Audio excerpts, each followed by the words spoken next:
Salud física y mental. Por supuesto, no olviden continuar con sus hábitos de higiene y en su casa para evitar el contagio y propagación del COVID-19. Lavarse las manos frecuentemente durante 20 segundos. Estornudar o toser cubriéndose con la parte interna del brazo. Conservar siempre la sana distancia. Ahora, ya que tienen listos todos sus materiales para estudiar, ¡comenzamos!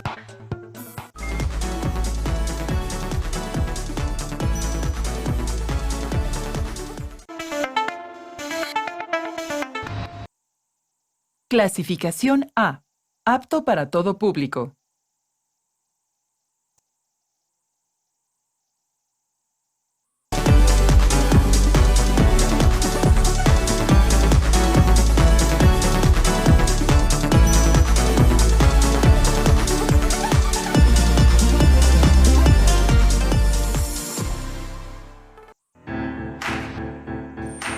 Secundaria primer grado.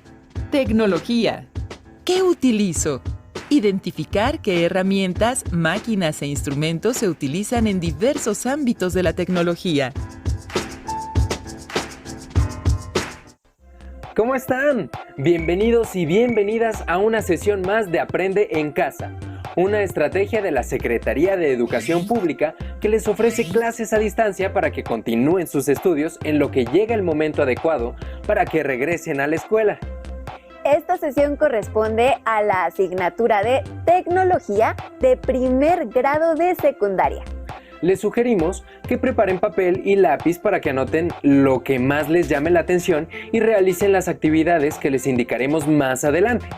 Recuerden, todo ello deberá quedar registrado en su carpeta de experiencias. Además, podrán complementarlo al platicar con su familia. Invítenla a colaborar con ustedes en equipo. Es importante que aprovechen las oportunidades de estudio que les brinda esta nueva forma de trabajo que hemos adoptado mientras superamos la situación de contingencia. Aprovechen a quienes están a su alrededor y los recursos que tienen a la mano, como la tecnología que les permite conectarse con nosotros en este momento. Y hablando de ella, ¿ustedes saben que la tecnología se divide en campos que abarcan desde las actividades económicas primarias hasta la recreación y el entretenimiento? Han de saber que para que cada uno de estos campos funcione, la tecnología ha desarrollado un sinnúmero de máquinas, herramientas e instrumentos para atender necesidades específicas que faciliten el trabajo de cada usuaria o usuario. En esta sesión verán algunas de estas máquinas, herramientas e instrumentos que se utilizan en áreas específicas para resolver problemas técnicos. Uno de ellos es el microscopio. Para saber cuál es su historia y para qué nos sirve, las y los invitamos a ver el siguiente video. ¡Adelante! ¿Alguna vez has observado las alas de un insecto? ¿Qué lograste observar? ¿Has observado el ala de un insecto a través de un microscopio?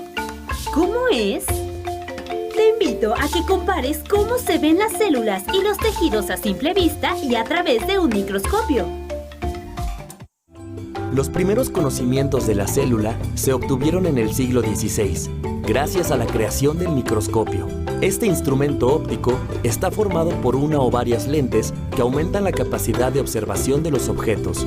¿Sabes qué tipos de microscopios existen? Veamos. Este es el microscopio óptico o compuesto. Este es el microscopio estereoscópico. Aquí vemos al microscopio electrónico. Y por último, al microscopio de luz ultravioleta. El microscopio más común es el óptico o compuesto. Vamos a conocer cómo está formado. Primero, veamos su sistema de iluminación, el cual tiene tres partes. Una fuente de luz o lámpara o un espejo en la base que dirige la luz hacia el diafragma, que regula la cantidad de luz. Y por otro lado está el condensador, que concentra los rayos luminosos para iluminar la preparación que será observada. Ahora veamos el sistema mecánico. Este integra la base o pie donde se apoya el microscopio, el brazo, que sirve para transportar el aparato, la platina en la que se coloca el portaobjetos con la preparación, el tubo que contiene la lente del ocular, el revólver, que es giratorio y permite seleccionar lentes con diferentes aumentos, y el tornillo macrométrico y el micrométrico, que permiten aproximar o retirar el tubo para enfocar la imagen. Finalmente, conozcamos el sistema óptico, el cual está compuesto por un juego de lentes de diferentes aumentos. La lente ocular, que está próxima al ojo del observador, y los objetivos, que están marcados con números que indican el aumento de cada lente que los forma. ¿Qué partes del microscopio conocías? Ahora vamos a conocer cómo se utiliza el microscopio. El manejo del microscopio es muy sencillo. Conecta y enciende la fuente luminosa del microscopio. Abre el diafragma y sube el condensador. Y observa que un haz de luz pasa por el orificio de la platina. Ahora, sube el tubo del microscopio girando el tornillo macrométrico. Coloca la preparación en la platina. Mueve el revólver y coloca sobre la preparación el objetivo de menor aumento 10X. Mira por un lado del microscopio y poco a poco baja el tubo hasta que el objetivo quede muy cerca de la preparación, pero sin tocarla. Ten cuidado de no romperla. Observa por el ocular y lentamente mueve el tornillo macrométrico hasta ver la imagen. Si todavía no la ves bien, enfoca la imagen con el tornillo micrométrico. Si quieres observar la imagen con mayor detalle, mueve el revólver para que el objetivo del siguiente aumento, 40X, quede sobre la preparación. Y nuevamente, ajusta la imagen con los tornillos macrométrico y micrométrico. ¡Listo! Puedes observar cosas que no verías a simple vista, como esta gota de agua. Ahora te invito a ver algunas preparaciones de tejidos o seres microscópicos a diferentes aumentos. Aquí tenemos la imagen de una pulga de agua aumentada 10 veces su tamaño real. Y aquí, aumentada a 40 veces su tamaño. ¿Qué diferencias encuentras? Esta es la imagen de un ala de una mosca, aumentada 10 veces su tamaño real. Y esta, una imagen aumentada 40 veces su tamaño. ¿Notas alguna diferencia? Esta es la imagen del corte de una hoja de la planta acuática Elodea, aumentada 10 veces su tamaño. Y aquí está la misma imagen aumentada 40 veces su tamaño. ¿En qué varían? ¿Qué te pareció esta experiencia? Ahora que ya observaste una pulga a un aumento de 10 y 40 veces su tamaño y pudiste apreciar más detalles entre mayor fue el aumento, ¿qué tejidos, estructuras u organismos te gustaría observar en el microscopio? El mundo que hay por descubrir gracias al microscopio es maravilloso. Y así como este, existen muchos otros instrumentos, máquinas y herramientas que se han desarrollado gracias a la tecnología y que les permiten conocer más y mejor el mundo que les rodea. Para muestra, el siguiente video, a través del cual verán cómo funcionan los satélites y para qué sirven.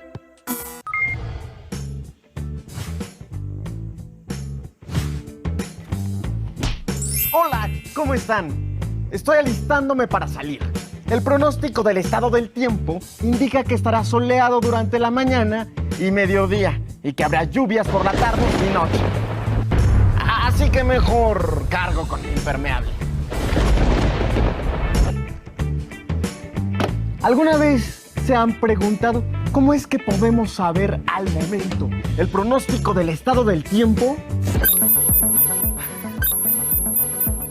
Hola Edmundo, Hola, Tlali. te he estado siguiendo y creo que la respuesta a tu pregunta radica en los satélites artificiales. Claro, los satélites. Cuenta lo que sabes de ellos. Por supuesto, primero tienes que saber que un satélite artificial es un objeto fabricado y puesto en órbita alrededor de un cuerpo celeste por nosotros, los seres humanos. Nos sirven para conocer un poco más del universo y de la Tierra, porque obtienen datos que no podemos conseguir fácilmente. Por ejemplo, sobre los océanos, la atmósfera, la vegetación y los suelos de la superficie del planeta. Mira esta cápsula.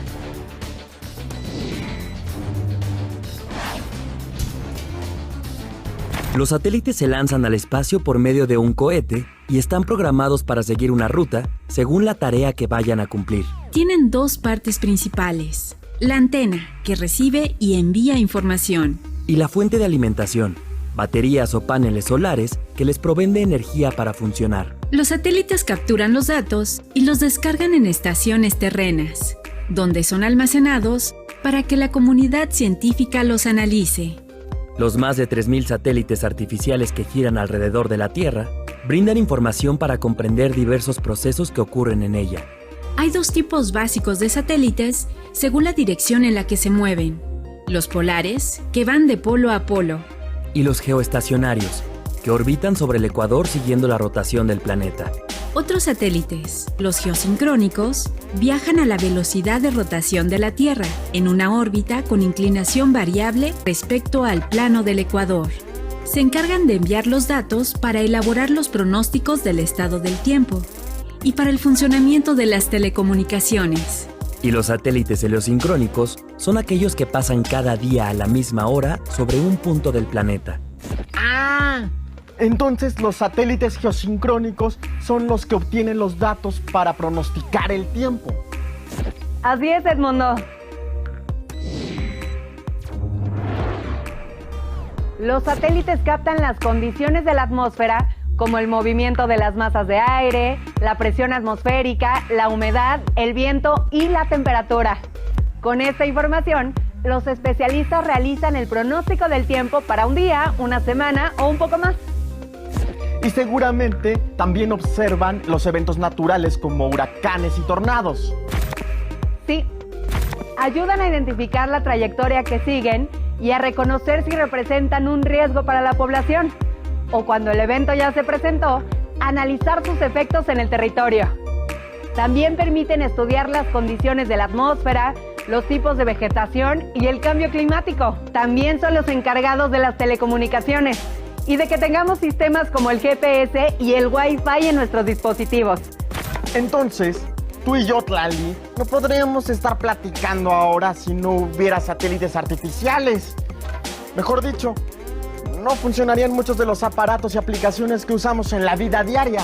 Así es, los satélites juegan un papel muy importante en la comprensión de los procesos y la dinámica del planeta. Y por cierto, Edmundo, no olvides esa mochila con tus cosas por si llueve, ¿eh? Que te vaya bien. Muchas gracias, Tlali. Sin duda, amigos, los satélites están presentes en nuestra vida diaria, aunque no los veamos. Nos sirven hasta para elegir la ropa adecuada antes de salir. Nos vemos en el camino. ¿Qué tal? Parece salido de una historia de ciencia ficción, pero es real. Existen máquinas que usamos día a día para realizar nuestras actividades. Y para conocer más de ellas, las y los invitamos a que lean el libro Las máquinas simples que nos simplifican la vida de Héctor Domínguez Álvarez, el cual les permitirá darse cuenta de lo increíble que es la tecnología. Cabe resaltar que así como se han innovado máquinas que utilizamos casi todo el tiempo, también se han construido otras máquinas, instrumentos o herramientas que ni siquiera imaginábamos que trabajan para nuestro beneficio. Por ejemplo, ¿sabían de la existencia del programa Copérnicus? Para saber sobre este programa, les presentamos el siguiente video. Hola, hola, ¿cómo les va? Actualizo mi información sobre el medio ambiente y lo que podemos hacer para protegerlo. En los textos encontré varias referencias a un programa llamado Copérnicus. Desconozco por completo de qué se trata, pero ya sé a quién consultar. Hola, Tlali. ¿Qué tal, Edmundo? ¿En qué andas? Te hablo para preguntarte acerca del programa Copérnicus. ¿Lo conoces? ¿Copérnicus? Sí, claro, te va a encantar. Cuenta. Se trata de un programa que ayuda a resolver problemas ocasionados por el calentamiento global y la sobrepoblación. Déjame enseñarte este video.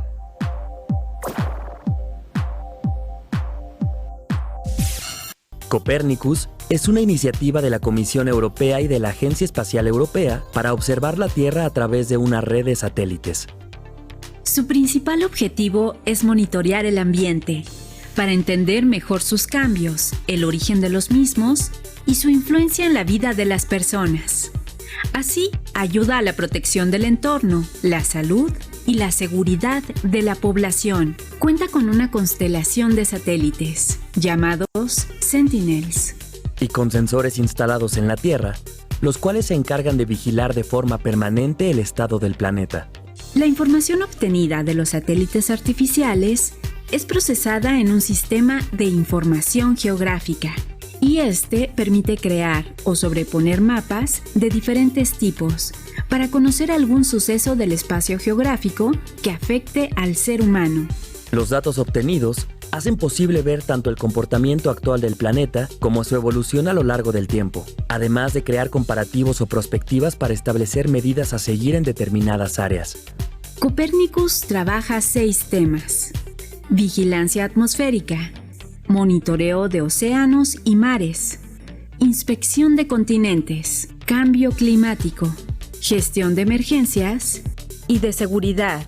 La vigilancia atmosférica permite conocer la calidad del aire, ya que detecta la contaminación y la presencia de aerosoles dañinos para la capa de ozono. El monitoreo de océanos y mares recaba datos sobre la contaminación en los ecosistemas acuáticos y la manera en que estos son afectados por la industria pesquera. La inspección de los continentes detecta áreas con indicios de deforestación o desertificación, a fin de aplicar medidas encaminadas a detener dichos problemas y la pérdida de biodiversidad. Además, permite supervisar la irrigación de los campos, lo cual contribuye al desarrollo de la agricultura y con esto a evitar la escasez de alimentos. Los satélites detectan los cambios de temperatura en el planeta y llevan un registro permanente del deshielo de los polos, es decir, proporcionan información muy valiosa para establecer medidas encaminadas a revertir el cambio climático. La gestión de emergencias permite monitorear fenómenos naturales que afectan a la población, incendios forestales, inundaciones y erupciones volcánicas, entre otros. Finalmente, en el tema de la seguridad, los satélites ayudan a identificar áreas propensas a la aparición y propagación de epidemias, como el brote de ébola que se dio en África Occidental en el año 2014. Estoy impresionado. Copernicus sirve para muchas cosas. Y es una mínima parte de todos los campos en los que se utilizan los sistemas de información geográfica. Por lo pronto, ayudar a obtener información sobre el cambio climático para que los especialistas puedan proponer acciones orientadas a revertir los daños causados por este, me parece maravilloso. Casi toda la información generada por Copernicus es gratis y se encuentra disponible en esta página web. Gracias por compartir tan valiosa información, Tlali. Nos vemos, Edmundo.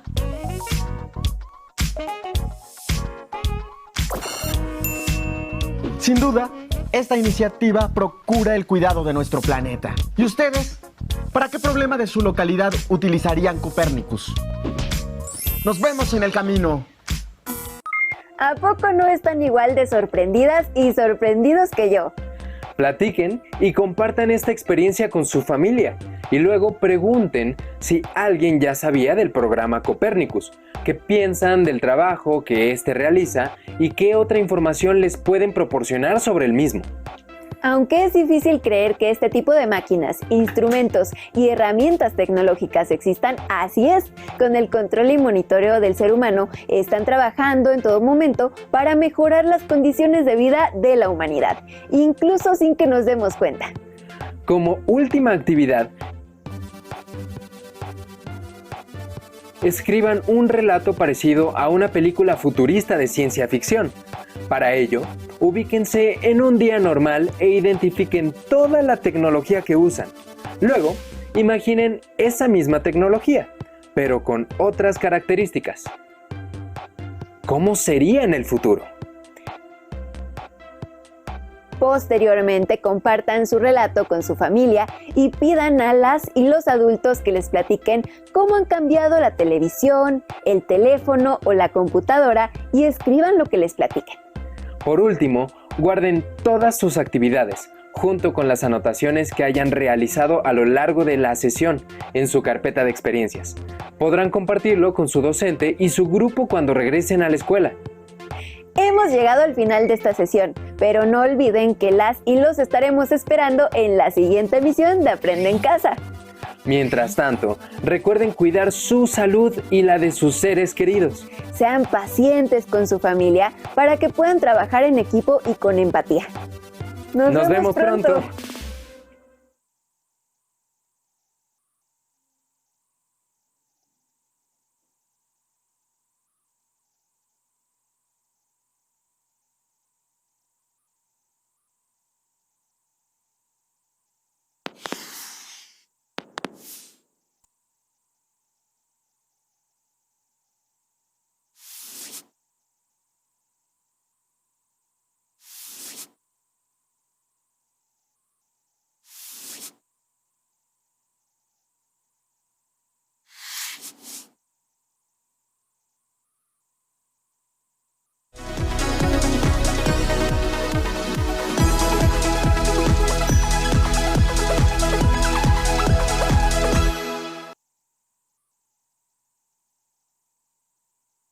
¿Qué es tu carpeta de experiencias? Es una carpeta, sobre o folder que puede contener tus escritos, dibujos, reflexiones, poemas, cuentos o notas, procedimientos y resultados de los problemas que vayas resolviendo. Así como también fotografías, recortes y otros productos que realices a partir de las sugerencias de actividades que se te presenten en los programas de televisión de Aprende en Casa. ¿Cómo puedes identificar tu carpeta de experiencias? Para identificar tu carpeta, te sugerimos ponerle tu nombre, el de tu escuela y el grupo al que perteneces, así como decorarla a tu gusto. Con respecto a tus trabajos, identifícalos con la fecha y la asignatura que le corresponden. Recuerda que en tu carpeta también hay un lugar importante para las narraciones de las experiencias que hayas vivido en casa con tu familia durante estos días de contingencia.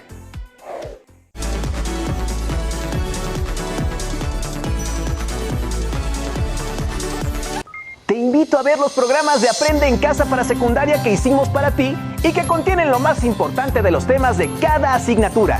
Puedes conocerlos todos en la página que aparece en pantalla.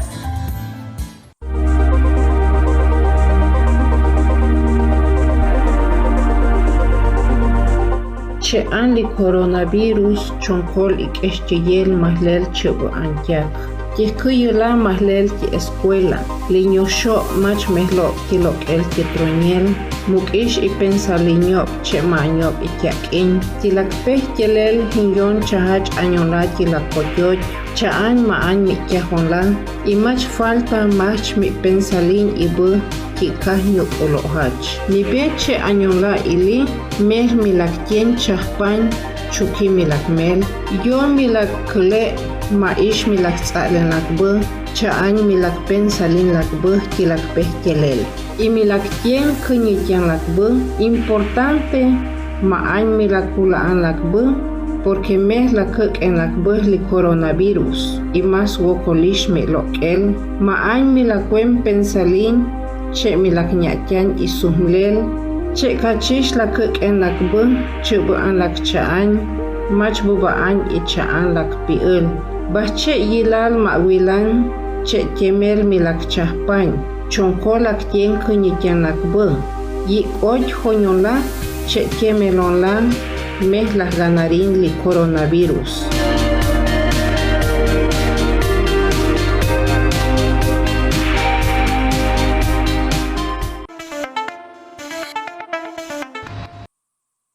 Clasificación A.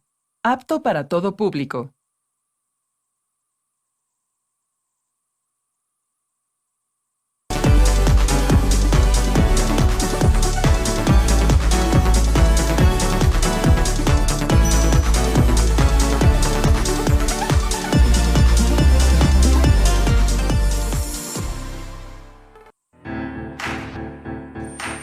Secundaria primer grado. Ciencias y tecnología. Biología. ¿Cómo es nuestra vida celular? Reconocer que las células realizan todas nuestras funciones como seres vivos. ¿Cómo están, amigas y amigos? Sean bienvenidas y bienvenidos a la programación de Aprende en Casa. Estamos muy contentos de que nos acompañen. Esta sesión se dirige a las y los estudiantes de primer grado de secundaria, específicamente a la asignatura de Ciencias y Tecnología, Biología, y tiene el propósito de que puedan reconocer que las células realizan todas nuestras funciones como seres vivos. Recuerden que con estas sesiones ustedes pueden desde su casa acercarse a los contenidos de las asignaturas que cursan. Como en cada sesión, les sugerimos tener a la mano una pluma y un cuaderno u hoja para anotar las ideas y las preguntas que surgen. Al finalizar la sesión, intégrenlas en su carpeta de experiencias para que al regresar a la escuela las presenten a sus compañeras, compañeros y docentes. Esta carpeta les será de mucha ayuda para su crecimiento personal y para que puedan seguir aprendiendo cuando regresen a su escuela, una vez que superemos exitosamente esta situación. Entrando en materia, Como ya han visto, las células tienen un tamaño microscópico, son de distintas formas y se agrupan formando los tejidos. Ahora bien, para saber cuáles tejidos son característicos de las plantas y cuáles de los animales, las y los invitamos a ver el siguiente video. ¡Tomen nota! Todos los seres vivos estamos conformados por células. Tanto las plantas como los animales, incluyendo al ser humano, estamos formados por células. ¿Cuáles son estas células y cómo se organizan en un organismo pluricelular? ¡Vamos a averiguarlo! Gracias al microscopio, se ha podido identificar que los organismos de varias células especializadas que al agruparse conforman diferentes tejidos. Asimismo, se sabe que existen algunas diferencias entre las células y los tejidos de las plantas y de los animales. Así pues, las células vegetales tienen una pared celular rígida formada por celulosa, un núcleo y varios organelos especializados rodeados por membranas como los cloroplastos y las vacuolas. En una planta existen diversos tipos de células, por ejemplo, las que forman el tejido de la corteza, cuya función es de protección, las células que forman el tejido conductor, que se encuentran en el interior de los troncos, tallos y nervaduras de las hojas, las células que forman el tejido de crecimiento, presente en las puntas de las raíces y los tallos, y las células que forman el tejido protector o epidermis, que cumplen una función protectora en las hojas y tallos jóvenes. Ahora vayamos a conocer las células animales y los tejidos que puede formar. Las células animales, a diferencia de las vegetales, carecen de pared celular y vacuolas. Tienen una membrana celular y un núcleo, organelos como la mitocondria y el aparato de Golgi, y estructuras como los ribosomas. En los animales, la riqueza de células especializadas es mayor que en las plantas. Estas células se agrupan en 4 tipos de tejidos que son el epitelial, el muscular, el nervioso y el conectivo. Las células realizan funciones específicas en cada tejido que conforman. Por ejemplo, las células del tejido muscular participan en el movimiento y las del tejido conectivo colaboran para el soporte y almacenamiento de los nutrimentos. Recapitulemos. Gracias al microscopio, sabemos que las células vegetales y las células animales que constituyen a los organismos pluricelulares son especializadas y forman distintos tipos de tejidos. En las plantas, por ejemplo, encontramos que pueden formar el tejido que permite que crezcan las puntas de las raíces y de los tallos. Y en los animales, encontramos que pueden formar tejidos como el nervioso o el epitelial. ¿Te imaginas cuáles son los tipos de tejido que hay en la lengua y qué funciones tienen? Te invito a buscar esta información en Internet. Gracias al microscopio se han podido identificar, entre otras cosas, las diferencias entre los tejidos de las plantas y los tejidos de los animales. Asimismo que en el caso de los seres humanos, la piel está formada de tejido epitelial. Anoten las siguientes preguntas, respóndanlas e intégrelas a su carpeta de experiencias. ¿Cuáles son los principales tejidos? Como han visto, en el interior de las células hay estructuras aún más pequeñas. Ahora, a través del siguiente video, conozcan las 3 principales. Tomen nota de sus características y funciones.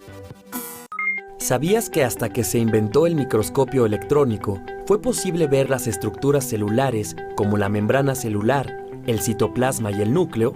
Estas estructuras llevan a cabo funciones que contribuyen a mantener vivas a las células. Vamos a conocerlas.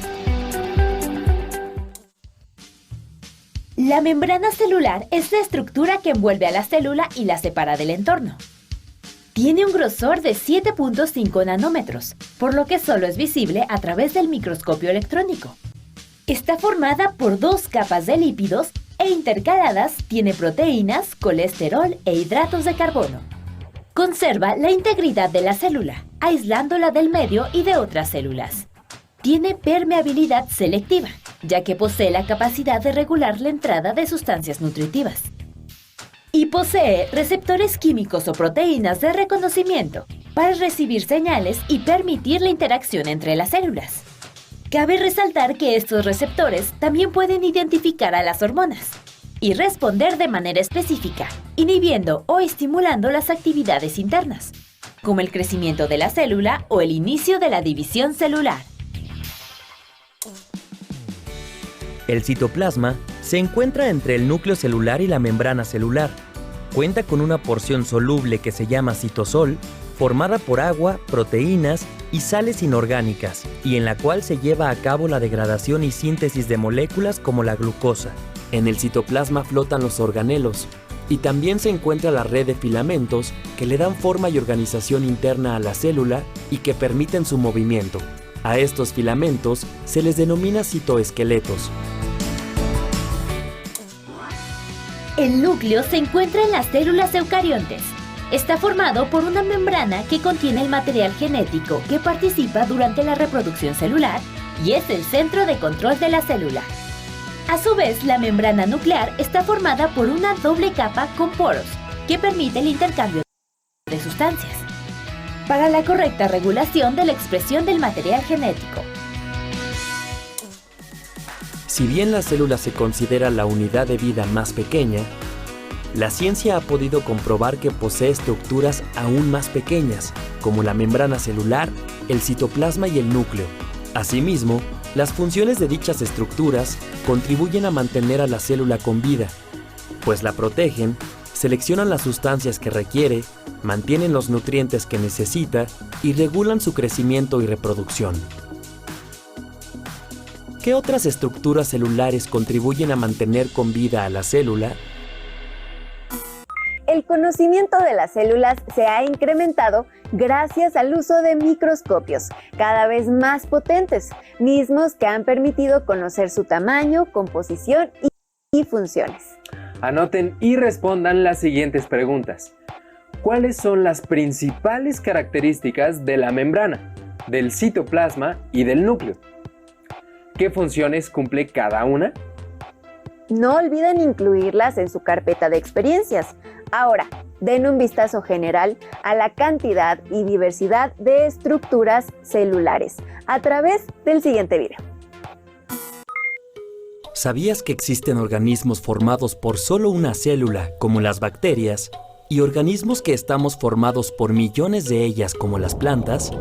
La célula es la unidad más pequeña que forma a los seres vivos. A su vez, cada célula tiene diversas estructuras que le permiten realizar funciones como nutrirse o respirar.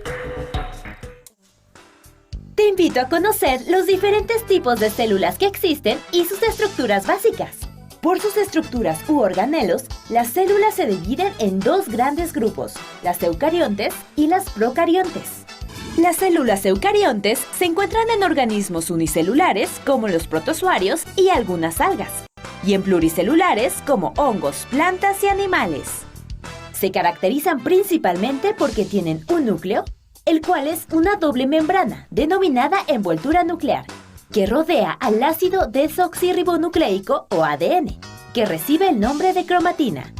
La cromatina puede estar dispersa en el núcleo o bien condensada en los cromosomas, como los ribosomas, que participan en la síntesis de proteínas. El nucleolo, que se encarga de sintetizar el ácido ribonucleico, también llamado ARN, y que a su vez participa en la elaboración de proteínas. El aparato de Golgi, que procesa, empaqueta y distribuye proteínas y lípidos para formar las membranas de otros organelos. Las mitocondrias, que ayudan a generar energía para la célula. Las vacuolas, que regulan el grado de acidez celular y degradan y almacenan moléculas. El citoplasma, que ocupa toda la célula y que es la región donde se efectúan muchas reacciones metabólicas y donde flotan los organelos. El citoesqueleto, que da forma y movilidad a la célula. Y la membrana celular, que separa la célula de su entorno, regula la entrada y la salida de sustancias y contribuye a dar forma y movimiento a la célula. Por otra parte, las células eucariontes tienen organelos que se comparten, pero cuyas funciones son diferentes. Por ejemplo, el retículo endoplásmico liso, que en la célula animal sintetiza las grasas y almacena calcio, pero en la célula vegetal participa en la generación de la glucosa. y el retículo endoplásmico rugoso, que en la célula animal participa en la síntesis de proteínas, mientras que en la célula vegetal participa en la producción de fármacos. Finalmente, las estructuras y organelos que solo poseen las células de las plantas son los cloroplastos, que absorben la energía solar y la transforman en energía química. Y la pared celular, que da forma y rigidez a la célula. Ahora veamos las estructuras y organelos de las células procariontes, mismas que conforman a los organismos unicelulares como las bacterias. La característica principal de estas células es que no poseen núcleo, por lo que el material genético se encuentra disperso en el citoplasma, específicamente en una región denominada nucleoide. Estas células poseen algunas estructuras y organelos con las mismas funciones que en las células eucariontas, como el citoplasma, los ribosomas y la membrana celular, pero además tienen organelos propios como el flagelo para el movimiento y la conjugación sexual, y los mesosomas que permiten la replicación del ácido ribonucleico conocido como ARN. Si nos preguntamos qué tienen en común organismos vivos tan diversos como seres humanos, plantas, animales, bacterias, protozoarios y amibas, sin duda la respuesta correcta es que todos estamos compuestos por células. Aunque las células de plantas y animales comparten estructuras y organelos, cuya función puede ser la misma o variar. Y las células de plantas y bacterias poseen estructuras y organelos únicos. Y ahora que sabes esta información, ¿cuáles son las estructuras y organelos que comparten las células de los hongos y las células de las plantas? Como pudieron ver, hay muchas estructuras que hacen la diferencia entre plantas y animales. Lo interesante es que sepan que son más las características que compartimos. A continuación, a través del siguiente video, podrán ver por qué la célula es nuestra unidad en 3 sentidos. Tomen notas. La diversidad de seres vivos es una de las riquezas de nuestro planeta. Si observas a tu alrededor, verás que todos tenemos múltiples características. Pero lo más increíble es que sin importar nuestro tamaño, color o forma, tenemos una característica común. ¿Sabes cuál es? Efectivamente, todos estamos formados por células. Por eso, la célula es la unidad estructural, funcional y de origen de todos los seres vivos. ¿Crees que hay alguna otra característica que compartamos? ¡Vamos a averiguarlo! Todos los seres vivos estamos formados por células, y en ellas se llevan a cabo las funciones básicas de la vida, como la nutrición, la respiración, la irritabilidad y la reproducción. Estas funciones están íntimamente relacionadas con su funcionamiento y crecimiento. Veamos con más detalle estas funciones. La nutrición engloba los procesos que proporcionan a la célula la energía para que pueda realizar todas sus funciones y actividades, además de la materia orgánica para que pueda crecer y renovarse. Es posible distinguir 2 tipos de nutrición. Por un lado, la nutrición heterótrofa, que es realizada por los animales, y por otro lado, la nutrición autótrofa, que se produce en las células vegetales. En la nutrición heterótrofa, la membrana de la célula permite el paso de algunas sustancias que la célula necesita y para ello puede incorporar partículas de mayor tamaño para posteriormente utilizarlas en su funcionamiento. En la nutrición autótrofa, la célula atrapa la energía de la luz del sol. Luego, incorpora agua, dióxido de carbono y sales minerales para fabricar sus propios alimentos a través de un proceso llamado fotosíntesis. Una vez que los alimentos son fabricados, se utilizan en su funcionamiento. La nutrición está íntimamente relacionada con la respiración, ya que en la respiración se obtiene la energía útil para el funcionamiento de la célula. Veamos cómo ocurre esto. Para la obtención de energía, las células requieren de mitocondrias, los organelos encargados de la respiración y de la presencia de oxígeno. Los nutrimentos ingresan a las mitocondrias, donde en presencia del oxígeno liberan la energía que contienen. Mediante la reproducción, una célula genera descendientes, por eso es la unidad de origen. En células procariotas, como las bacterias, la reproducción se conoce como fisión binaria. Y en esa fisión, primero se presenta una copia del material genético, las hijas. En las células eucariotas, la división celular puede realizarse por el proceso de mitosis, en el cual se generan 2 células hijas a partir de una célula madre con el mismo número de cromosomas e información genética. O por meiosis, que forma 4 células hijas con la mitad de cromosomas que la célula madre. Los organismos pluricelulares, como los seres humanos, somos producto de muchas divisiones mitóticas de una sola célula, la cual se llama cigoto. Esto implica que todas las células de nuestro cuerpo provienen de una célula madre y guardan una copia idéntica de información hereditaria. Posteriormente, las células se diferencian en tejidos con funciones específicas. Cada segundo, nuestro cuerpo produce unos 25 millones de células por mitosis. Pero no todas las células se reproducen así. Por ejemplo, las células de nuestra piel mueren casi a diario y son reemplazadas por medio de nuevas divisiones mitóticas. Mientras que las células de nuestro sistema nervioso son prácticamente las mismas desde que nacemos. Todos los organismos vivos nos componemos de una o más células. Por esto, la célula es la unidad estructural de los seres vivos. La célula también es la unidad fisiológica, pues en su interior ocurren las funciones necesarias para la vida. Por ejemplo, consigue nutrimentos, los digiere y después los elimina. O bien, utiliza oxígeno y produce dióxido de carbono. También crece, se reproduce y muere. ¿Imaginabas que los seres vivos, siendo tan diferentes, tuviéramos tanto en común? A lo largo de esta sesión, vieron que todos los organismos estamos formados por células que realizan las mismas funciones que ustedes y los demás seres vivos. Que toda célula crece, se mueve, se nutre, respira, absorbe y elimina agua y sales, se reproduce, envejece y muere.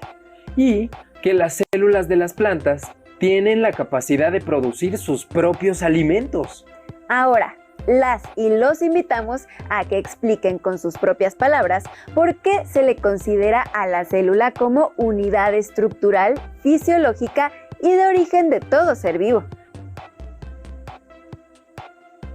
Posteriormente, guarden su explicación en su carpeta de experiencias, junto con sus notas, respuestas y reflexiones, para que puedan compartirlas con sus compañeras, compañeros y docente cuando regresen a la escuela. Para saber más sobre este tema, les recomendamos que consulten el Diccionario Visual Altea del Cuerpo Humano de María Punzel. Comenten lo que aprendieron en esta sesión con su familia. Y no se pierdan las siguientes sesiones de Aprende en Casa. ¡Hasta pronto!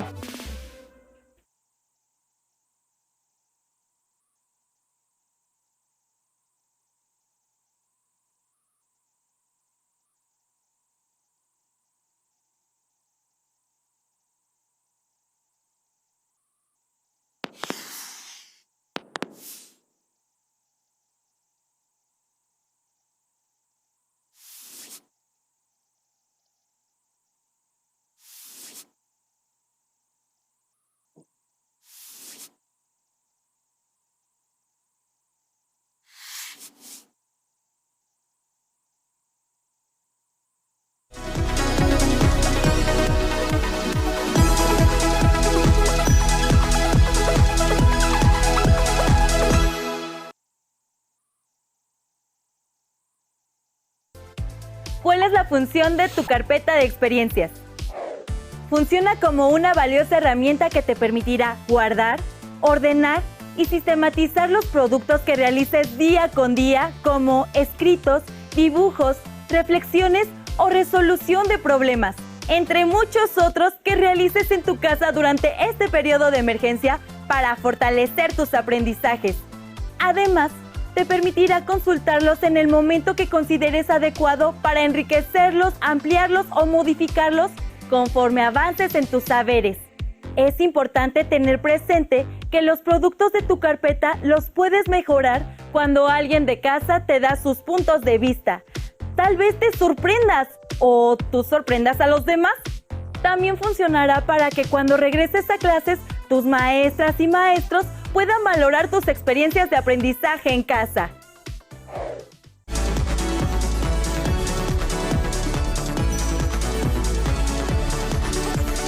Acompáñanos a ver los programas de Aprende en Casa para secundaria que hemos preparado para ti, y si quieres saber más de la asignatura de matemáticas, puedes consultar la página de Televisión Educativa que está en la pantalla. Hola a todos. Bueno, los voy a invitar a que se despierten un poquito, se levanten de sus lugares, dejen todas sus pertenencias, dejen todas sus cosas, quítense todo lo que quieran, todo y lo que ustedes quieran. Y vamos a hacer un poquito de elasticidad, un poquito de ejercicio y un poquito de estar con ustedes estos próximos minutos. Empezamos. Hacemos unos ejercicios de respiración. Inhalamos y exhalamos. Y hasta arriba, lo más arriba que puedan. Si pueden, cierren sus ojos. Estírense. Si pueden, también estiren todo hasta los talones, todo lo que puedan. Y exhalamos. Inhalamos y exhalamos. Metan la panza, todos. Inhalamos, nos estiramos y exhalamos. Otra vez. Nos estiramos hasta arriba y exhalamos. Y empezamos con un poquito de movimiento. Muévanse. Muévanse todos. Todo muevan. Todo. Empezamos. Hombros hacia atrás. Cierren sus ojos si pueden. Y los hombros lo más atrás, lo más arriba, lo más lento. Y que se mueva todos. Todo. Es todo. Hasta arriba y abajo. Hacemos dos más. 1 y 2. Lo hacemos al frente. Todo lo que puedan. Que les duela un poquito el cuello, los hombros. Y lo más arriba. Lo más arriba. Sin dejar de respirar. Ahora, arriba, abajo, arriba y abajo, arriba y abajo, arriba y abajo. Lo dejamos arriba, que nos duela, cierren los ojos, que nos duela. Respiramos y soltamos. Otra vez. Respiramos, arriba y soltamos. Nos movemos, nos movemos. Vamos a hacer otro ejercicio, pero ahora contando con del 5, 4, 3, 2, 1 con los brazos. 5, 5 con la izquierda, 5 con el pie izquierdo y 5 con el pie derecho. Y nos vamos a empezar. 1, 2, 3, 4 y 5. 1, 2, 3, 4 y 5. 1, 2, 3, 4 y 5. 1, 2, 3, 4, 5. 1, 2, 3, 4. 1, 2, 3, 4. 1, 2, 3, 4. 1, 2, 3, 4. 3. 1, 2, 3. 1, 2, 3. 1, 2, 3. 1, 2, 3. 1, 2. 1, 2. 1, 2. 1, 2. 1, 1, 1 y 1. Nos movemos, nos movemos. Ahora les voy a enseñar un ejercicio. Nos ponemos atrás, los hombros, y nos estiramos con los brazos. Y lo más que se pueda. Hacia arriba, lo más arriba, lo más que puedan. Si pueden bajar tantito, que se sienta un poquito los hombros. Bueno, hoy trabajamos un poquito los hombros, los brazos, el cuello. y nos movemos tantito. Y bueno, los invito a que sigan moviéndose sin parar en su lugar, a moverse. Y esto nos sirve y nos va a ayudar mucho a estar un poquito relajados para que continúen con la próxima actividad. Gracias.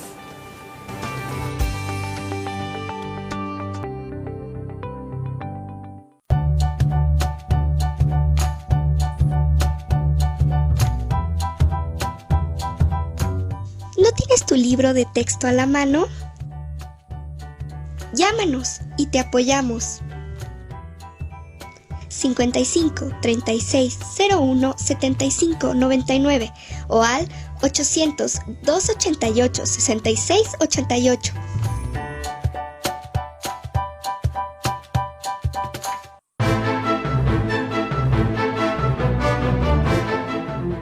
Luis Álvarez Barret, maestro de indudables méritos pedagógicos, ensayista, novelista y poeta, promotor de innovadoras reformas educativas e impulsor de políticas para unificar al magisterio, nació en Eselchacán, Campeche, el 16 de enero de 1901.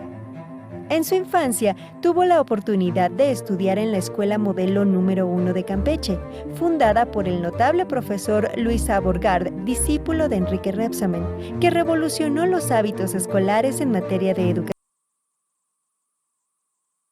física, intelectual y moral. Fue peón y maquinista en una hacienda de Campeche y a los 14 años comenzó a impartir clases. En 1919 viajó a la Ciudad de México para estudiar en la Escuela Normal para Profesores de Instrucción Primaria. Suspendió sus estudios y regresó a Campeche, donde obtuvo su título de profesor de Educación Primaria Elemental y Superior. A partir de entonces, el maestro Luis Álvarez Barret comenzó una fructífera trayectoria magisterial. Para ello, en 1934, hizo un posgrado en la Escuela Nacional de Maestros y Estudios de Maestro en Filosofía en la Universidad Nacional Autónoma de México. Sus conocimientos lo llevaron a desempeñar durante el gobierno del presidente Lázaro Cárdenas el cargo de director del Instituto Nacional de Psicopedagogía e Higiene Escolar, un centro que realizó notables trabajos para reafirmar el valor de la pedagogía infantil. El maestro Luis Álvarez Barret tuvo una importante carrera profesional fortalecida por el asombro de sus hallazgos. Fundó la Escuela Oral, la Escuela Normal por Correspondencia, que editó libros y revistas especializadas para acercar material didáctico a maestros rurales, y también participó en la unificación del magisterio. La Secretaría de Educación Pública, que impulsó constantes reformas en esos años, lo nombró para ocupar diversos cargos en el sistema educativo nacional. Lo mismo director general de Enseñanza Normal que director general de Educación para Adultos. Luis Álvarez Barret recibió múltiples reconocimientos en su vida. Sobresalen la presea Ignacio Manuel Altamirano por 50 años de labor educativa y la medalla Belisario Domínguez, que otorga el Senado de la República a los ciudadanos eminentes. Luis Álvarez Barret es uno de los grandes maestros de México, incansable promotor de la educación popular, del fortalecimiento del magisterio, del mejoramiento de las normales rurales. Murió el 23 de diciembre de 1981 en Mérida, Yucatán.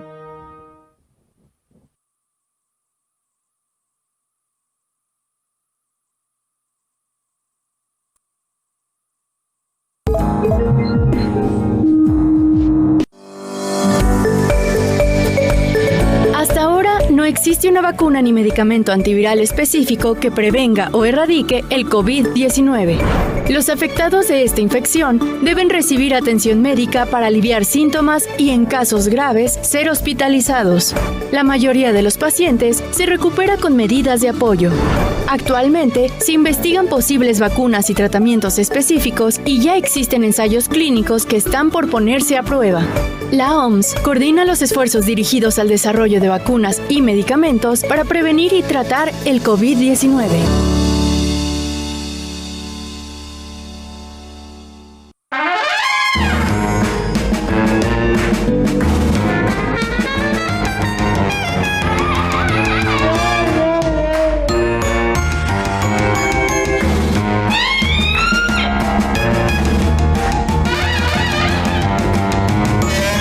Hoy presentamos Viaje al espacio. Sí, esos están muy bonitos. Allí. Hola, ¿qué hacen? Estamos jugando a la aventura espacial. ¿Pero qué aventura espacial ni qué nada? Si aquí solo hay triángulos y círculos y reptriángulos y cuadrosos. Claro, Brige, porque son figuras geométricas. Ah, ya entiendo, figuras geométricas.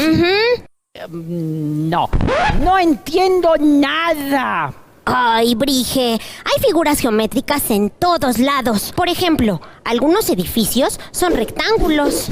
Y... este plato es un círculo.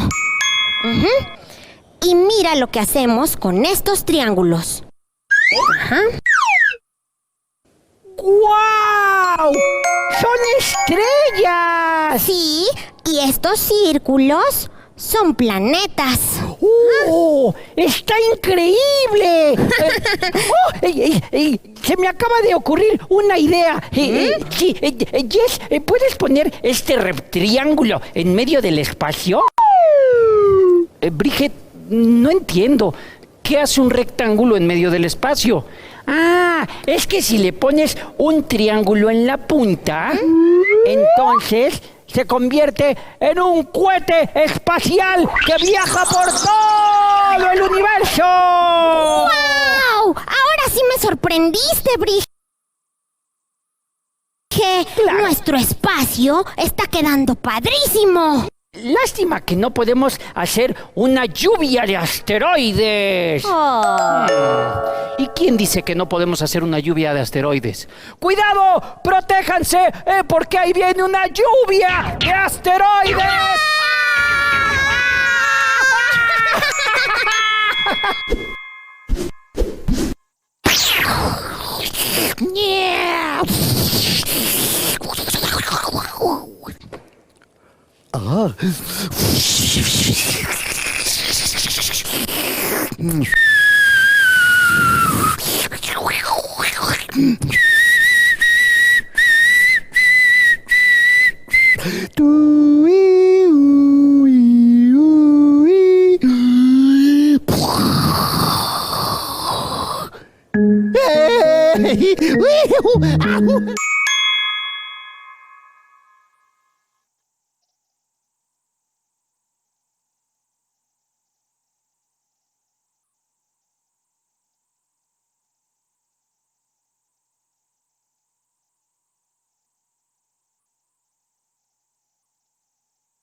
Clasificación A. Apto para todo público.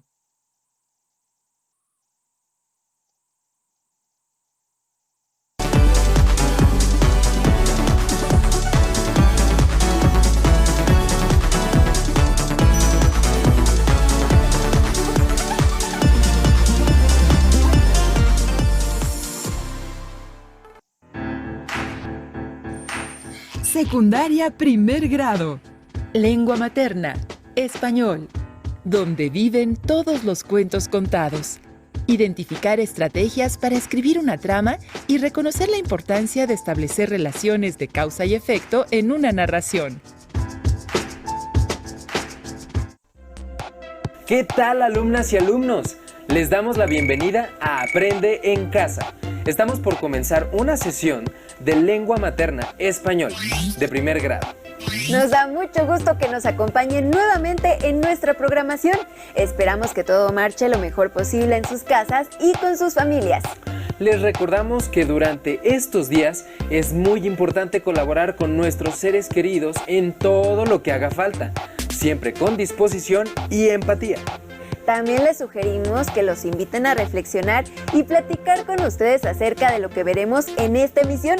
Su participación va a complementar muchísimo el aprendizaje. Aprovechen esta oportunidad. Antes de iniciar, tengan a la mano hojas y lápiz para anotar las ideas principales que detecten, comentarios y las dudas que les pueden surgir. todo es importante. Al final de cada transmisión podrán incorporar estos apuntes a su carpeta de experiencias para presentarla a sus docentes, compañeras y compañeros cuando llegue el momento de regresar a sus planteles escolares. Ahora pasaremos al tema de esta ocasión, haciendo un poco de memoria. En sus años como estudiantes han tenido oportunidad de desarrollar sus habilidades creativas al escribir. ¿Alguna vez han redactado un cuento? ¿Qué recomendaciones le darían a alguien que quiere escribirlo? ¿Qué pasos creen que se deban seguir para crear un cuento? En este programa les daremos algunas estrategias generales para escribir. Reconocerán elementos que deben considerar para crear una trama e identificarán la importancia de establecer causas y consecuencias de los acontecimientos en un cuento. Es hora de que retomen lo que saben sobre cuentos y recuerden algunos de sus favoritos, con la finalidad de determinar los elementos que les van a servir para escribir uno propio. En este primer video observarán algunos elementos esenciales que hay que considerar para plantear la escritura de un cuento. Apunten los consejos de los autores. Bienvenidos a su programa Cocina de Autor. En su sección Esta palabra ya se coció, queda con ustedes Pepe Papa. En esta ocasión cocinaremos algunas estrategias narrativas usadas por autores reconocidos en nuestra sección Esta palabra ya se coció. Pepe Papas, ¿nos puedes preparar una receta para escribir un buen cuento? Claro que sí. Hay muchas recetas para escribir cuentos y cada autor tiene su propio método. Te propongo que revisemos distintas estrategias de varios escritores. Esta guía nos permitirá encontrar nuestra propia receta. Antes de comenzar con la preparación del platillo, hay que saber que escribir un cuento se asemeja a cocinarlo, ya que se requiere seguir una serie de pasos para llegar a la versión final. Así lo describe la cuentista puertorriqueña Rosario Ferré en su texto La cocina de la escritura. ¡Aprenderemos de los grandes! Así es. Comencemos con los ingredientes. La lectura, hábito que nos abrirá las puertas de la literatura. El subgénero en el que deseamos que se desarrolle la historia. La trama, que es lo que sucederá al inicio, en el desarrollo y en el final. Los personajes, cómo serán los protagonistas, antagonistas y secundarios. El ambiente, es decir, dónde y cuándo se desarrollará la historia.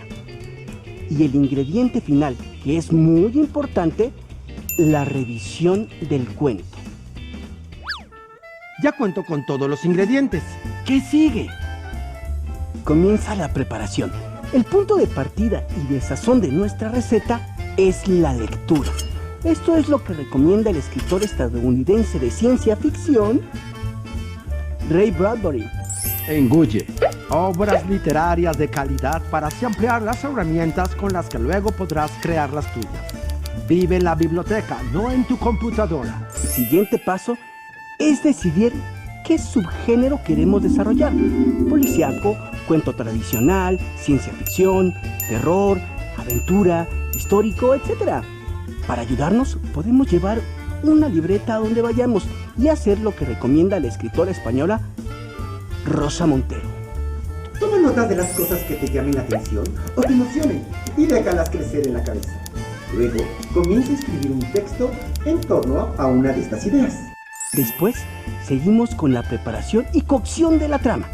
Para que su sazón sea lo mejor, es indispensable un buen inicio. El escritor dominicano Juan Bosch recomienda: no importa que el cuento sea subjetivo u objetivo, que el estilo del autor sea claro o oscuro, directo o indirecto. El cuento debe comenzar interesando al lector. Y para adobar el desarrollo del cuento, la escritora inglesa Virginia Woolf aconseja: no hay que apresurarse. Hay que ensayar la trama lentamente, sin forzarla. Así encontraremos nuestros propios ritmos para hacer fluir la historia. De este modo, llegaremos al desenlace y al punto de cocción de nuestro platillo, donde por fin conoceremos la resolución del conflicto. Ahora, para condimentar a los personajes, puede ser útil una breve descripción de las características físicas y psicológicas de cada uno. Y para guiar sus acciones, el escritor uruguayo Horacio Quiroga sugiere: toma a tus personajes de la mano y llévalos firmemente hasta el final, sin ver otra cosa que el camino que les trazaste. No te distraigas viendo tú lo que ellos no pueden o no les importa ver. Después, movemos lentamente y situamos a los personajes en un ambiente donde existen, viven o se mueven. Falta nuestro último ingrediente. Hay que probar y revisar el escrito las veces que sea necesario para verificar lo que explica el escritor peruano Julio Ramón Ribeiro. En el cuento no debe haber tiempos muertos ni sobrar nada. Cada palabra es absolutamente imprescindible. ¿Y así termina? No, les voy a dar mi ingrediente secreto para que no nos quede picoso. En la corrección del texto también hay que agregar un poco de tiempo, como sugiere el cuentista ruso Anton Chekhov. Guarda el relato en un baúl, un buen tiempo, y después vuelve a leerlo. Entonces lo verás todo más claro y sabrás que debes cambiar. Parece que ya está lista la receta. A ver. ¡Sí, ya está! Esta palabra ya se coció. Gracias, Pepe Papas. Seguiré estas recomendaciones. Ya quiero llegar a casa y escribir. Hasta la próxima y felices cuentos. Estoy de acuerdo con lo que recién vimos. Siempre que escribimos un texto debemos dejarlo reposar para poder hacer una buena revisión. Y también es esencial leer muchos libros para tener buenas ideas al escribir. Pero, ¿sobre qué vamos a escribir? ¿Cuál va a ser el argumento de nuestra historia? Con el siguiente segmento en video conocerán algunas estrategias para escribir la trama de un cuento. Pongan especial atención a los ejercicios de escritura para enfrentar la hoja en blanco. Bienvenidos a su programa Cocina de Autor. En su sección Esta palabra ya se coció, queda con ustedes Pepe Papa. Amigos y amigas, ¿han practicado la escritura de cuentos? ¿Les gustaría conocer estrategias para escribir una trama coherente? Hoy les tengo una receta para chuparse los dedos. Estrategias para escribir la trama de un cuento. ¿Trama? Sí, trama. Es decir, los hechos, los acontecimientos de una historia narrados de manera ordenada. Antes de cocinar este platillo, es importante mencionar que al enfrentar la hoja en blanco para escribir un cuento, resulta provechoso hacer ejercicios de escritura. Por ejemplo, ir al baúl de los recuerdos, elegir una anécdota personal y contarla por escrito, o tener una libreta de notas y apuntar todas las ideas y experiencias que se nos vayan ocurriendo en un día. Los ingredientes son la definición del contenido, es decir, sobre qué vamos a escribir, el orden del contenido, que es el ingrediente que nos da la estructura de nuestra historia, el objetivo de la narración, es decir, a dónde queremos llegar con nuestra trama y cuál será la conclusión de la historia. Es importante considerar 3 procesos de cocción: planificación, revisión y corrección. Definición del contenido, orden del contenido y objetivo de la narración. ¿Con eso podemos escribir una buena historia? Sin duda, el primer paso es seleccionar e incorporar nuestro ingrediente. Por ejemplo, definición del contenido. En este caso, vamos a escribir sobre una cocinera que quiere concursar en un importante festival de gastronomía. Para que nuestra narración tenga una buena consistencia y quede bien sazonada, le agregamos las siguientes preguntas muy bien esparcidas. ¿Quién es el protagonista? ¿Quiénes son los demás personajes y qué hacen? ¿Qué hace o qué quiere hacer el personaje principal? Hay que cuidar que las acciones del personaje principal sean coherentes y que la ambientación concuerde con el tipo de personajes y con la historia que se cuenta. También hay que cuidar que el lenguaje que se utilice sea acorde con el momento en que se ambienta el cuento. Si la historia se desarrolla en el siglo XIX, los personajes A menos que el texto sea paródico o absurdo, deben hablar con el lenguaje de esa época. El siguiente paso para la preparación es agregar el orden del contenido. En este punto ordenamos lógicamente los hechos, las motivaciones y las acciones del personaje principal. Que los hechos se vayan sucediendo de forma lógica significa que todo lo narrado tiene un antes del que proviene y un después al que se dirige. Por ejemplo, desde joven la cocinera deseaba ir al festival en el que participó su bisabuela y ser tomada en serio por su familia. El paso siguiente es integrar el objetivo de la narración. Para sazonar este ingrediente, le agregamos la siguiente pregunta, que es un condimento muy especial: el secreto de mi abuela. ¿Qué le ocurrirá al personaje principal? Este ingrediente le va a dar un sabor exquisito al guisado y coloca al personaje principal en la dirección adecuada para llegar al fin de la trama. ¿Y por qué es tan importante esta pregunta? Porque detona la historia, la situación central que se debe resolver al final. ¿Cómo concluirá el cuento de la cocinera?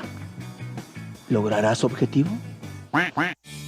¿Por qué es necesario revisarlo? Para verificar la ortografía, comprobar la coherencia del texto y confirmar que las acciones de los personajes tengan un orden lógico y que el final sea verosímil, es decir, que corresponda con el subgénero en el que se escribió el resto de la obra. Por último, ajustamos todos los elementos que no funcionan y que identificamos durante la revisión. Es importante comprobar y corregir la coherencia y ortografía del texto las veces que sea necesario, hasta que el guisado quede perfecto. Y esta palabra ya se coció. ¡Felicidades, Pepe, por un guisado tan exquisito! Este fue su programa Cocina de Autor. En su segmento, esta palabra ya se coció. ¡Hasta la próxima! Como acaban de darse cuenta, parte de la planeación de un cuento consiste en determinar qué vamos a escribir, en qué orden lo vamos a contar y cuál será la conclusión de la historia. ¡Qué interesante! Entonces, es muy común que el escritor conozca el final de la historia desde que empiece a escribir, ¿no? Exactamente. La escritura de un texto se compone de 3 procesos: planificación, revisión y corrección. Así que demos paso al próximo video, que les ayudará a relacionar los sucesos de su cuento de manera lógica. Bienvenidos a su programa Cocina de Autor. Hoy en esta palabra ya se coció, Cayetana Comino y Pepe Papas nos enseñarán a preparar una receta deliciosa para deleitar a los paladares más exigentes. ¡Lo logramos! ¡Llegamos justo a tiempo! Hola a todos. Vamos a preparar causas y consecuencias en el cuento. ¡Qué rico! ¡Ya la quiero probar!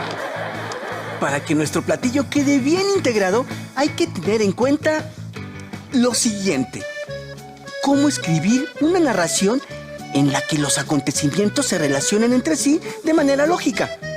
Al iniciar nuestro proceso de escritura, debemos encadenar en forma causal los hechos del cuento. Nuestra receta señala que todo ocurre por alguna razón o causa que tiene consecuencias o provoca efectos. Yo te ayudo, Pepe. Apunten los ingredientes. La receta es muy sencilla.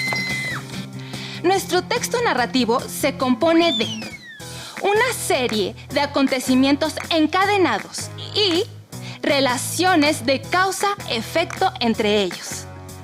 Como cocineros de textos, debemos decidir qué sabor tendrán estos. La causalidad nos hará relacionar un acontecimiento con otro. Podemos elegir entre muchas opciones. Comencemos a preparar la receta y a condimentar la historia.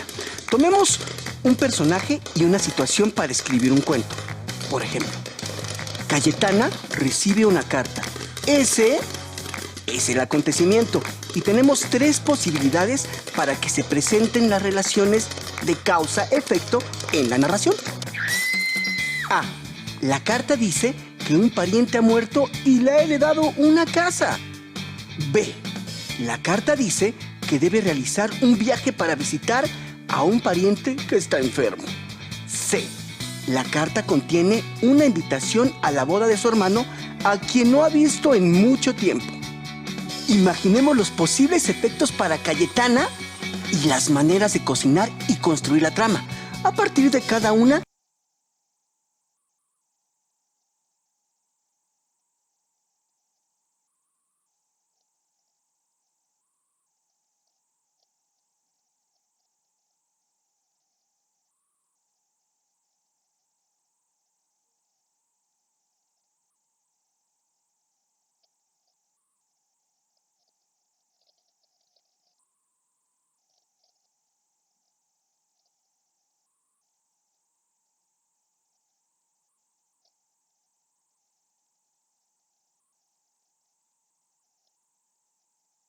los que enfrenta y el desenlace de la historia tendrán un efecto distinto en cada caso.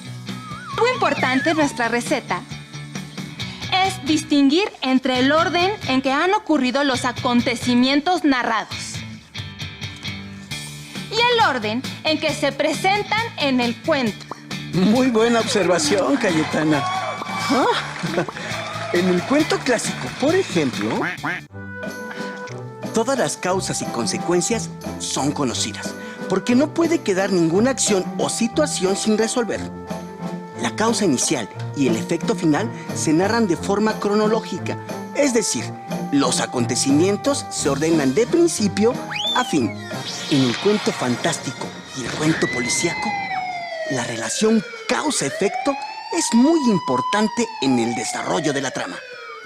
En este tipo de relatos se mantiene a lo largo de la narración un enlace lógico de acciones y sus consecuencias, que ayudan a construir el modelo suspenso en el cuento policíaco y las situaciones enigmáticas en el fantástico. Para completar y terminar nuestra escritura, es básico aderezar nuestros textos agregando conectores de causa-efecto. Por ejemplo, por consiguiente, puesto que, en consecuencia. Cayetana, dime qué te pareció la receta de hoy. Ay, como siempre, Pepe, te sacaste un 10. La clave para que quedara riquísima fue no olvidar que las acciones narradas están encadenadas unas con otras. Muy bien, Cayetana. En el principio de causalidad, toda acción tiene una consecuencia y toda consecuencia es la respuesta a una acción previa. Y esta palabra ya se coció. ¡Qué bien huele! Esto fue su programa Cocina de Autor. Muy pronto tendremos otra deliciosa receta en su segmento Esta palabra ya se coció. ¡Hasta la próxima! Ahora que ya saben que es indispensable establecer causas y consecuencias en los acontecimientos de un cuento, ha llegado el momento de que ustedes inicien la planeación de su propia creación literaria. Les sugerimos tomar notas sobre los temas que les interesan y que escriban varios borradores antes de la versión final. Pero primero conviene reflexionar sobre lo siguiente. ¿Cuál de las estrategias generales para escribir les gustó más? Recuerden algún cuento que conozcan muy bien. ¿Cuál es la trama? Elijan un conector de causa-efecto. ¿Cómo lo utilizarían en una oración? ¿En qué consiste la revisión de un texto? ¿Qué acontecimiento han pensado integrar en su cuento? ¿Cuáles serían sus causas y sus consecuencias?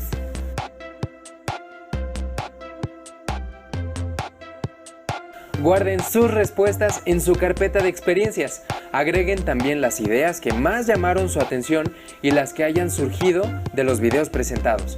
Todo ese material servirá para compartirlo en clase, cuando vuelvan a las aulas. Y tengan en mente que para ser buenos escritores, primero tienen que ser buenos lectores. Así que les invitamos a leer cuentos de diversos subgéneros, épocas y autores. Les recomendamos incluir en sus lecturas el libro Cuentos Mexicanos, que recopila los relatos de varios escritores. Esta obra, que forma parte de la serie Libros del Rincón, les será de utilidad para identificar en sus narraciones los acontecimientos, causas y consecuencias. Hemos llegado al final de esta emisión. Deseamos que disfruten escribiendo su cuento y que nos sigan acompañando en la programación de Aprende en Casa mientras termina la contingencia. Sigan en sintonía. Hasta pronto.